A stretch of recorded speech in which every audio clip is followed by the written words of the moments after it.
Morning, DFS Army. Happy Martin Luther King Day. We have a full slate of NBA today, broken up into two slates. This video, I'm going to talk about the early slate. It's a 4-game slate, starts at noon Eastern Standard Time. I'll drop another video talking about the late slate. I believe it starts at 7:30 Eastern Standard Time. Just a brief overview of what's going on. I might jump on and do a live show on my Twitch over at Cash Keg before the slates, just to answer some questions like I've been doing. If you're not a part of DFS Army, though, head on over, sign up, use promo code CashKeg, save yourself 10%. And if you're not subscribed to my channel, hit that subscribe button for me, hit that thumbs up, and let's just keep building this channel, really pushing for that 1,000 subscriber goal. So I appreciate each and every one of you that stops by and watches this. Leave a comment. Tell me who's going to be the highest score on this early slate. Who's going to break this early slate? But with that, let's jump in and talk about this 4-gamer.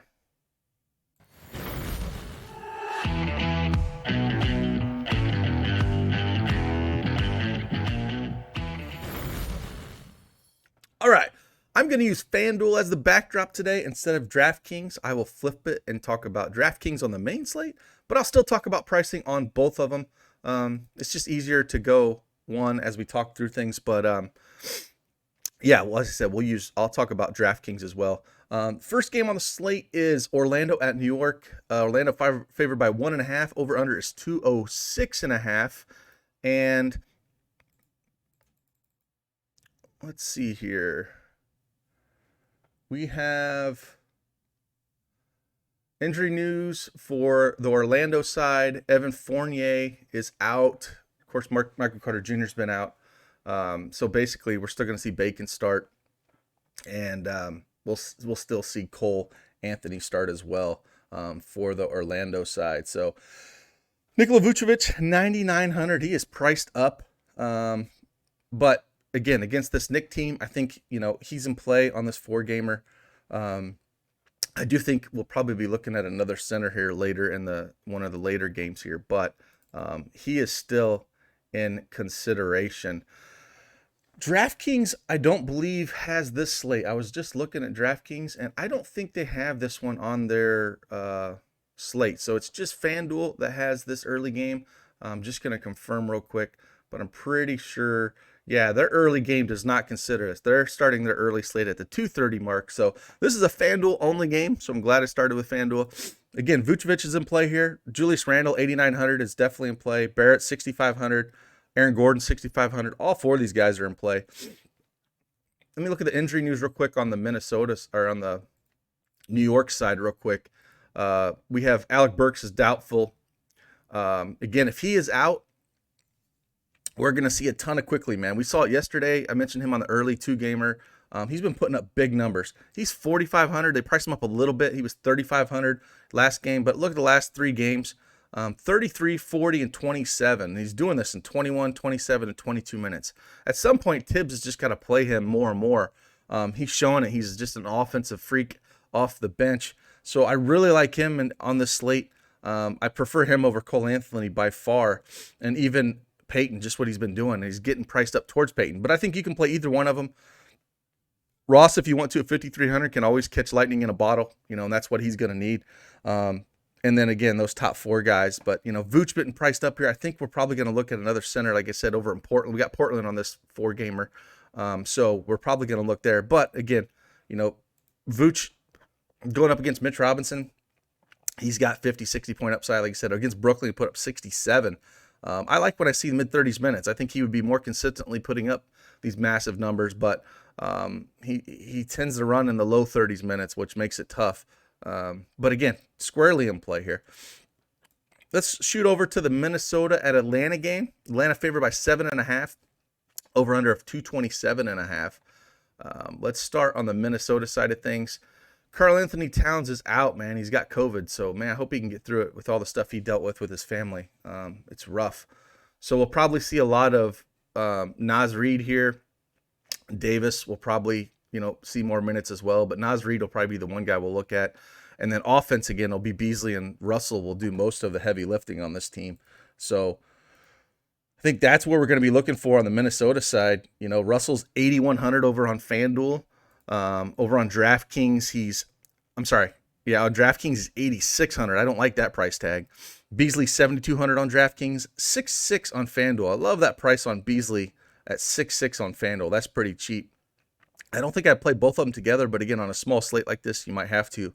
Nas Reed at 4,700 is probably going to be pretty popular here, in this power forward position for sure, because he's going to run center, especially up against Atlanta. So more than likely, he's going to get the start, and then Ed Davis will probably back him up. So we have to like that a little bit. I think these are my two favorite plays here. Nas Reed is 5K over on DraftKings. But I still think he's squarely in play. Just a little bit better play over here on FanDuel. I don't think you need to dive down too much here. Outside of Beasley, Nas Reed, and Russell, I guess if you wanted to look at in deep GPPs and look at these guys like Vanderbilt, he's been playing some more minutes here and has been doing pretty decently. So up against Atlanta, he's got 29 and a 35 back here, and maybe we'll see a game like that with no. Against Atlanta in a pace-up spot. I think it's good for him. Might see some more minutes maybe without Cat.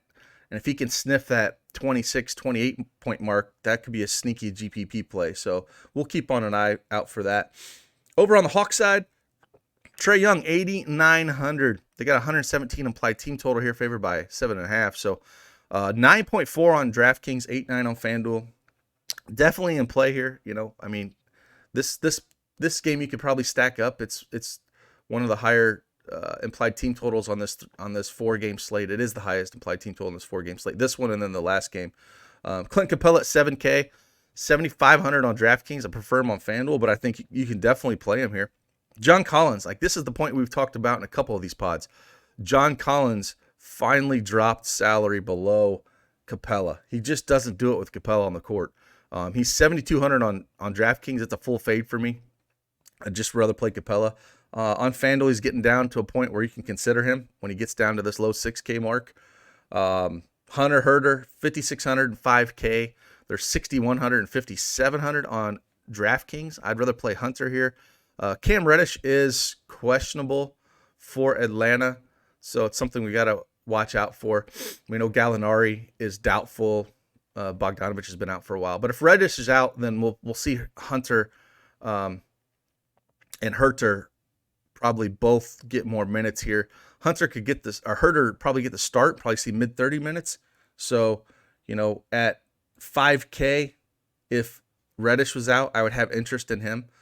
He's not going to wow you with the stats, but at 5K, you could throw him in there if Reddish is out. If Reddish plays, I love Reddish in this matchup at 4,500. So I'd play one of these two guys. It sucks that Reddish is a shooting guard. Now I liked him when he betters a power or a small forward because that position sucks. I'm not going to play any Rondo. The minutes aren't really going to be super high. But, he should be seeing 15, 16 minutes. He's 3,700 on FanDuel, 3,100 on DraftKings. I guess if you want to take a flyer on him, but it's real hard for me to get there. But I guess he's worth a look. Let's head on over to Detroit and Miami. On the Detroit side of the ball, what injuries do we have? Just Killian Hayes. It's only one we really got to look at here. Jeremy Grant, 8,400. Good Lord. We don't have, I guess we do have Miami favored by 6 here, over under 219. So a lower over under here, Miami favored by 6. Jeremy Grant, 8,400 though. 8,200 on DraftKings, but he's been getting it done, man. He's been the team this year. It hasn't been Blake Griffin's team. Put up 61 against Miami just a few days ago. But look at this, 4 blocks, 2 steals. Over here on FanDuel, that adds up to a really nice score, 18 points on top. So that's how you get to 61. Don't expect another one of those. But again, on a slate this size, you got to consider him when a guy has 50, 60 point upside. Blake Griffin at 6,300, man, he just is not the same person. 6,600 on DraftKings is a fade for me. 6,300 though on FanDuel, you can consider him because he can get up into the mid 30s. So I'll consider him to play, but the minutes are never going to be super heavy on him. Derrick Rose up to 6K, 5,500 on DraftKings. Another guy that he can light it up, but he's priced towards his ceiling. But we've seen 40 burgers out of him. But again, it's Miami. It's not the best matchup in the world. Um, you know, DeLon Wright, 5,600, 5,400 on DraftKings. With no Killian Hayes, he should continue to see good minutes. So he's a guy I would definitely look at. 29, 29, 28, 30, real consistent his last 4 here. So if you want to slide him into point guard position, I don't hate it over here. And again, on DraftKings, I don't mind it either at 5,400. He should play, right around 30 minutes here. And then Josh Jackson could be interesting. He's 4,300 on DraftKings, 4,200 on FanDuel. He came back from injury and minutes kind of slowly creeped up. But he's the kind of guy that can get streaky hot as well. And if he sniffs, 25, 28 minutes at 4,200, he can put up 30 fantasy points in a hurry. So he would be more of a tournament play for me, but a guy you could look at. Then again, Mason Plumlee, I don't really love it, but 5,200 on DraftKings, 5,300 over here on FanDuel. Again, only put up 13 against Miami when they played a couple games ago. But, there's 34, 33, 28 in here, and he's priced accordingly where you could look at him. But again, I don't think I'm going here on the slate and center. I think mainly I'm focusing on the Minnesota-Atlanta game and the Spurs and Portland game are the two that I'm kind of looking at. And with that, let's look at the Miami side of things. Old Jimmy Butler is out, COVID protocol. So Hero's questionable as well. But again, if he plays, love me some Tyler Hero. Again, Miles Leonard's out. Avery Bradley's out for COVID as well. They had a weird starting lineup last game here against Detroit. They actually started... where is he at? Yeah, there he is. Okpala actually started here. Put up 14 fantasy points in 27 minutes. That's not going to get her done. But if he starts again and Dragic came off the bench, Nunn came off the bench. So what they did, I think, was that they had Bam. It was such a weird starting lineup for them. It was crazy. So we'll have to consider what they're going to do. But I was just shocked at the starting lineup that they had. I think Gabe Vincent started that game. Vincent's 4K. He saw 15 minutes. Dragic off the bench at 5,500 is the let me look this up real quick. But Dragic off the bench at 5,500 is very interesting and the kind of guy that I want to look at real quick. But let me pull this game log up real quick. And I'm just going to see who started this game because it was Bam, Duncan Robinson, Gabe Vincent, Okpala, and Olynyk. And I was like, what is this starting lineup? So Vincent did start. I was right, but he only saw 15 minutes. So if he starts again, he's interesting in tournaments. We've seen him get it done. But the problem is, when you look at Dragic coming off the bench at 5,500, put up 25 and 30 minutes. That's the kind of guy that you want to look at. Again, if he's probably going to come off the bench. They've loved him all year, no matter what. And I think that's why they're going to continue to have him come off the bench. And this is with no Hero as well. So if Hero comes back, I think Hero just slides in the starting lineup and Okpala sees the bench. But Dragic is still going to come in here. Bam at 8,500 at power forward. It's probably one of your favorite guys here to play with no Jimmy Butler, and especially if Nunn sits. 8,500, I would definitely slide him in here. They don't have anyone. I ain't worried about Blake Griffin. He tore him up last time anyways. Duncan Robinson at 5,200 on FanDuel. He is 59 on DraftKings. That's a little expensive for me. He's just a three-point shooter. He's got to have that shot fall. Not super excited to play him. Dragic is 6,100 on DraftKings. So, again, squarely in play there. I like that. Bam, 8,800 on DraftKings. Again, I like that as well.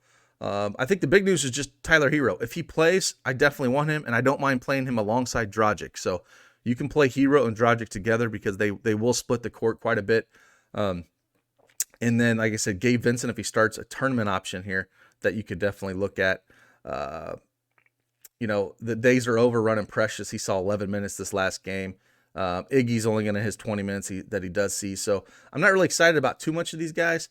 The one thing I did notice was, we saw, Nunn came in and ran a ton, did see 27 minutes. So at 3,500, put up 9 fantasy points, had 5 turnovers, which kills him.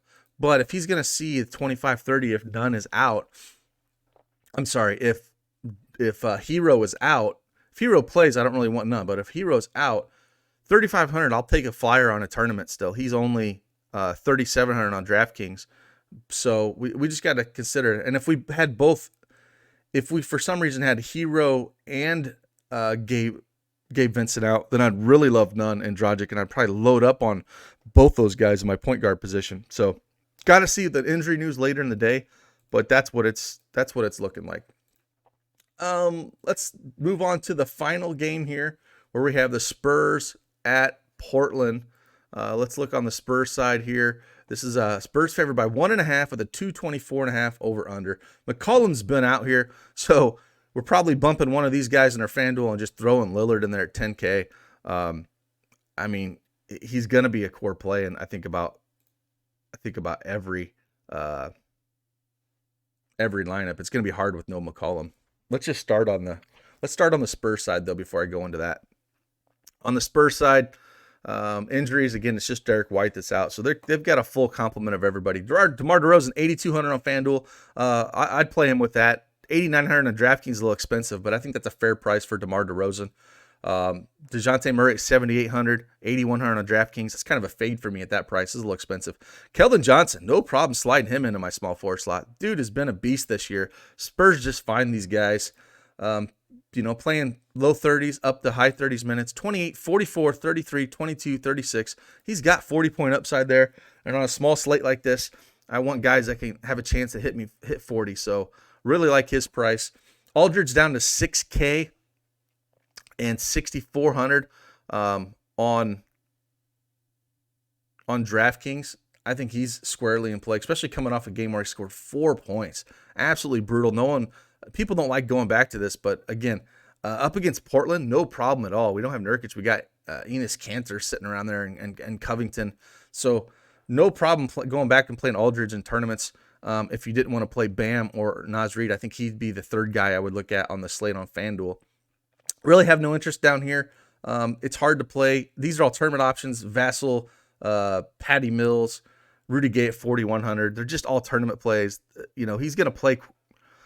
Pop's going to play 9-man rotation, maybe 10-man rotation, and all these guys could get around 20 minutes. So it's really hard to really trust the Spurs. So, like I said, you just kind of pick and choose who you want. I'd be like Keldon Johnson, Aldridge, and then DeRozan. If we think this is going to be close, which Vegas does, is who I would focus on. On the Trails Blazers side, we talked about it here a little bit on Portland. Let me pull them up. We know McCollum is out. We could see Simmons dive into the starting lineup. We know Nurkic is going to be out for a while, so we know Kanter started. Kanter's only 6,300. I think you just plug him in your cash lineups and should be a staple in your tournaments as well. He started last game. He's just an offensive machine, rebounding machine. 28 minutes, put up 55 fantasy points. Had 5 blocks, 2 steals. Again, that's 21 fantasy points just on that.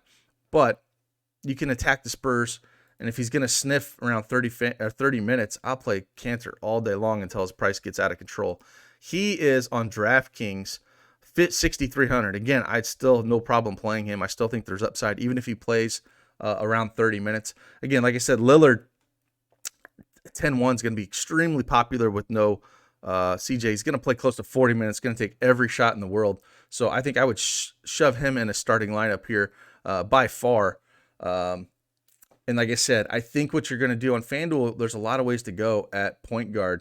And we saw Simmons slide into that starting lineup. He's 3,500. He came in and started the second half for CJ, but only put 2 fantasy points in those 8 minutes. I think more where I'm looking is the scoring. So not so much on him, but I'm looking at Gary Trent Jr. at 3,600 on FanDuel, and he is 4K on DraftKings. I think he's one of my favorite plays on this slate at the shooting guard position. They're going to need some extra scoring, and that's what he does. Same thing with Carmelo Anthony at 4,100 on FanDuel. 4,400 on DraftKings, squarely in play. I prefer Gary Trent Jr. if you had to choose between the two, but they're going to need extra scoring with no CJ McCollum. So it's Lillard, Kanter, Anthony, Trent. Those are the guys I'm really looking at. You can look at Robert Covington as well at 4,800. That's really too cheap for him. He's up to 5,300 on DraftKings, but he's going to have to score a lot more as well. So only put up 3 points, but put up 24 fantasy points. So all these numbers should uptick for all these guys with no CJ McCollum. We should see a boost in offense. Lillard's always going to have his shots. He's going to shoot 25, 30 times a day. But all these guys' prices should be $1,000K more. Covington, Anthony. There's no way in the world that Trent Jr. should be 3,600 right now. Like, he should be a staple in a lot of your lineups here. So if you wanted to throw a Trent Jr. in this and you got 8K left, there's other power or shooting guards you can throw in here. But you're going to want to, like I said, you're going to want a lot of this game with injury to McCollum, and you're going to want a lot of that Atlanta-Minnesota game on DraftKings. I think that's where you're stacking up and just putting a few pieces on the Detroit and Miami around that. But that's how I'm seeing this 4-game slate going on. Again, if you're not subscribed to the channel, hit that subscribe button for me. Let you know you like this. And let me know in the comment section who is going to break this slate. Let me know who you think is going to break this slate. I'm going to throw out there that I think who's going to bust this slate wide open on FanDuel. I think it's going to be Gary Trent Jr. is going to be the highest value of the slate. Lillard's too easy to say he's going to smash. So I'm going to go Gary Trent Jr. Lillard's definitely your spend up, but he's the guy I'm looking for on both sites. 3,600 on FanDuel, 4,000 on DK. That is my guy. And with that, again, I'll be shooting another video for the main slate. Starts at 7:30. This slate starts at noon Eastern Standard Time. If you want some cheat sheets and rankings, I will be working on them shortly here and have them up. Lock is in 3 hours. Let's get after it, DFS Army. Deuces.